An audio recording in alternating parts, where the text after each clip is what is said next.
நிறைய பேர் தைராய்டுனால எனக்கு ஒன்றும் பிரச்சனை இல்லைங்க, அதனால அப்படியே நான் ஓட்டிக்கிட்டு இருக்கேன், சரியாக ஃபாலோ பண்ணாமல் வருஷக்கணக்காக டெஸ்ட் எடுக்காமல் இருக்காங்க. எஸ்பெஷலி இந்த ஹைப்பர் தைராய்டு பேஷண்ட்ஸுக்கு அது ரொம்ப ரிஸ்க். ஏன்னா தைராய்டு ஸ்டாம்னு ஒரு கண்டிஷன் இருக்குது. எப்படி இப்போ ஒரு புயல் அடிச்சுன்னா நம்மளை ஒரு பெரட்டிட்டு போகுது, அந்த மாதிரி தைராய்டு ஸ்டாம் வந்துச்சுன்னா உடம்பே ஒரு பெரட்டிடும். அது எதனால் வருது?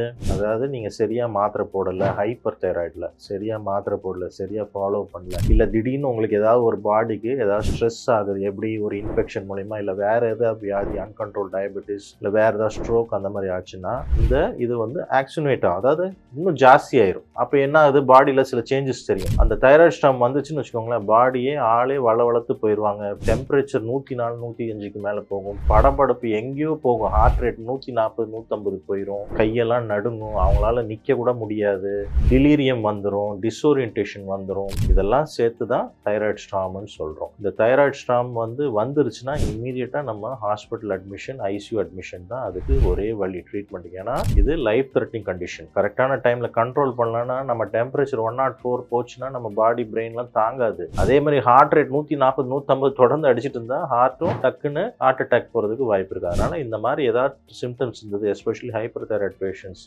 கண்ட்ரோலே ஆகலை, நம்ம மாத்திரை போட்டோம்னா உடனே நம்ம ஹாஸ்பிட்டலில் போய் அட்மிஷன் ஆகணும். ஐசியூ ட்ரீட்மெண்ட் தாங்க இதுக்கு முக்கியம். இதுக்கு ஐசியூவில் நாங்கள் சில ட்ரீட்மெண்ட்ஸ்லாம் பண்ணுவோம். அதுக்கு இன்ஜெக்ஷன்ஸ் இருக்குது, கண்ட்ரோல் பண்ணுறதுக்கு டேப்லெட்டை போட முடிஞ்சா டேப்லெட்டு, இல்லைனா இன்ஜெக்ஷன்லாம் கொடுத்து பாடியை கூல் டவுன் பண்ணுவோம். ஐஸ் பேக் வச்சு ஐவி இன்ஜெக்ஷன்ஸ்லாம் கொடுத்து ஹார்ட் ரேட்டை கண்ட்ரோல் பண்ணுறதுக்கு இன்ஜெக்ஷன்லாம் கொடுப்போம். அதெல்லாம் ரைட் டைமில் போயிட்டால் டெஃபினட்டாக இதை கண்ட்ரோல் பண்ணி நம்ம சப்சிக்வெண்ட்டாக மெடிக்கேஷன்ஸ் டெஸ்ட்டு பார்த்து டைட்ரேட் பண்ணி போட்டால் டெஃபினட்டாக க்யூர் ஆயிரும். ஆனால் இது லேஸ்ட்டில் எடுக்காதீங்க. Especially hyper thyroid patients regular follow அப்பில் இருங்க, மெடிக்கேஷனை ஒழுங்காக எடுங்க. இந்த மாதிரி ஒரு இன்ஃபெக்ஷன் டைமில் நீங்கள் ரொம்ப கேர்ஃபுல்லாக இருக்கணும். இந்த சிம்டம்ஸ்லாம் இருந்தால் உடனே உங்கள் ரெகுலர் டாக்டர் போய் பார்த்துருங்க. இதை பற்றி உங்களுக்கு நிறைய டவுட்ஸ் இருந்ததுன்னா கமெண்ட் பண்ணுங்கள், நான் உங்களுக்கு ரிப்ளை பண்ணுறேன்.